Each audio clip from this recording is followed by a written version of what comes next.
Gawa tayo ng bawang. Nag-adobo kami ni Mrs. Kadayday, mga kadudong.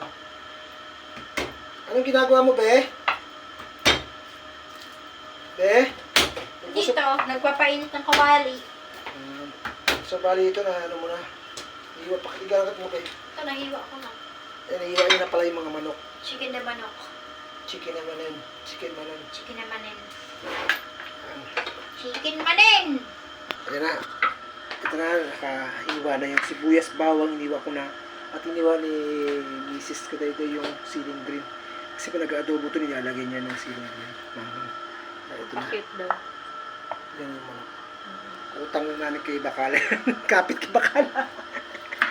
Okay. Yes, it is. Paraan. Tama na.